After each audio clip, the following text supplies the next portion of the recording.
ഒരുമാതിരിപ്പെട്ട അബ്യൂസേഴ്സ് ഒക്കെ ഉണ്ടല്ലോ, കുറച്ച് ഇൻട്രോവേർട്ട് ആയിട്ട് നടക്കുന്ന ആൾക്കാരായിട്ടാണ് ഞാൻ കണ്ടിട്ടുള്ളത്. ഏറ്റവും കൂടുതൽ ലേറ്റ് ആയി പിടിക്കപ്പെട്ടിട്ടുള്ളത്.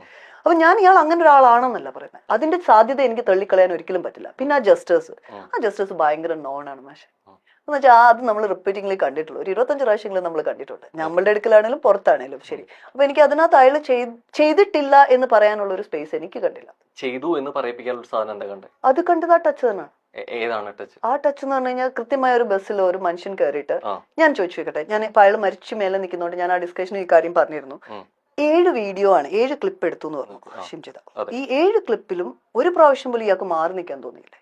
ഇത്രയും രീതിയിൽ അബ്യൂസ് ചെയ്യാനായിട്ട് മനഃപൂർവ്വം ഒരു സ്ത്രീ ഇത് ചെയ്യുന്ന സമയത്ത് ഇയാൾക്ക് തോന്നിയില്ല അബദ്ധത്തിൽ പോലും കൈ തട്ടരുതെന്ന്? അബദ്ധത്തിൽ ഒരാളുടെ കൈ തട്ടിയാൽ, ഒരു സ്ത്രീയുടെ ദേഹത്ത് തട്ടിയാൽ ഞാൻ കണ്ടിട്ടുണ്ട് പുരുഷന്മാര് തിരിഞ്ഞു നോക്കി സോറി പറയുന്നത്. ആ വീഡിയോയിൽ നിൽക്കുന്ന സമയത്ത് ദീപക് എങ്ങനെ നിൽക്കുന്നതായിട്ട് തോന്നി?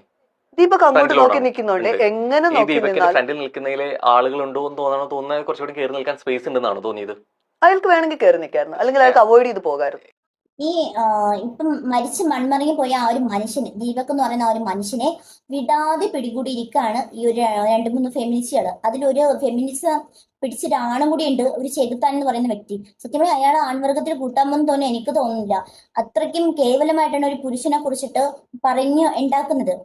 ഇവര് 10-25 തവണയോളം ഈ ഒരു വീഡിയോ കണ്ടിട്ടുണ്ടെന്ന് ഇവര് തന്നെ പറയുന്നുണ്ട്. അപ്പൊ എന്നിട്ട് ഇവര് പറയില്ല, പല ആംഗിൾസിലാണ് ആ ഒരു സ്ത്രീ ഈ ഒരു വീഡിയോ ക്രിയേറ്റ് ചെയ്തിരിക്കുന്നത്. ആ ഒരു ഷിംജിതയ്ക്ക് വേണമെങ്കിൽ സൈഡ് തിരിഞ്ഞ് നിൽക്കാം, അല്ലാണ്ട് ഇങ്ങനെ തന്നെ നിൽക്കണമെന്ന് ആരും ഇവിടെ പറഞ്ഞിട്ടില്ല. അപ്പം ഇവര് പറയുന്നുണ്ട്, ഈ ബസ്സുകളിൽ കയറുന്ന ആൾക്കാർക്കൊക്കെ ഒന്ന് കൈ മുട്ടിയാൽ ഉടനെ അത് അബ്യൂസ് ആണെന്ന് പറയുന്നുണ്ട്. അപ്പൊ ഈ പെണ്ണുങ്ങള് ഈ ആണുങ്ങളുടെ ദേഹത്ത് തട്ടിയാൽ അത് അബ്യൂസ് അല്ലേ? എനിക്ക് മനസ്സിലായി ചോദിക്കാം. പെണ്ണുങ്ങളുടെ ദേഹത്ത് തട്ടിയാൽ മാത്രം അത് അബ്യൂസ് ആവും, പക്ഷെ ആണുങ്ങളുടെ ദേഹത്ത് തട്ടിയാൽ അത് അബ്യൂസ് ആവത്തില്ല. എത്രയും തവണ പെണ്ണുങ്ങളുടെ കൈമുട്ടുകൾ കയറി ആണുങ്ങളുടെ നെഞ്ചത്ത് ഇടിക്കുന്നുണ്ട്, പക്ഷെ അവരാരും ഇത് അബ്യൂസ് ആണ് എന്ന് പറഞ്ഞിട്ട് ഈ പുറം ലോകത്ത് വരുന്ന ആരെങ്കിലും കണ്ടിട്ടുണ്ടോ? ഞാൻ കണ്ടിട്ടില്ല. ഇപ്പൊ ഞാൻ തന്നെ ബസ്സിൽ യാത്ര ചെയ്യുമ്പോൾ എന്തെങ്കിലുമൊക്കെ വലിച്ചെടുക്കുമ്പോൾ ആണുങ്ങളുടെ ദേഹത്ത് കയറി ഇടിക്കും. തിരക്കാണ്, അത് ആദ്യം അവർ മനസ്സിലാക്കും. അല്ലാണ്ട് ഈ കാണുന്നതെല്ലാം അബ്യൂസ് ആണ് എന്ന് പറഞ്ഞുകൊണ്ട് എടുക്കുന്ന എവിടെ തന്നെ ആയതുകൊണ്ട് ഇവരത് തർപ്പിച്ച് പറയേണ്ടത് അത് അബ്യൂസ് ആണ്, അത് ഷിംജിയെ മനഃപൂർവ്വം തട്ടിയതാണ്, അതൊരു നരമ്പ് രോഗിയാണ്. എന്തൊക്കെ വിഡ്ഢിത്തരങ്ങളാണ് ആ ഫെമിനിസ്റ്റുകൾ അന്ന് ആ ഒരു ചർച്ചയിൽ വിളിച്ച് പറഞ്ഞിട്ടുണ്ട്. ആ ഒരു ദീപകിന്റെ അമ്മ അച്ഛൻ ഉണ്ടായിരുന്ന സമയത്താണ് എന്തെല്ലാം കാര്യങ്ങൾ വിളിച്ച് പറഞ്ഞിട്ടുണ്ടായിരുന്നു. ഇവര് സപ്പോർട്ട്, ഇപ്പോഴും ഇവർ ഈ ഒരു ഷിംജിത എന്ന് പറയുന്ന വ്യക്തിക്ക് സപ്പോർട്ടായിട്ട് നിൽക്കുകയാണ് ഇവരൊക്കെ. അതായത് ഇനിയും ഇതുപോലെയുള്ള പെണ്ണുങ്ങൾ തെറ്റ് ചെയ്താൽ ഞാൻ അവർക്കൊപ്പമാണ് നിൽക്കുന്നത്.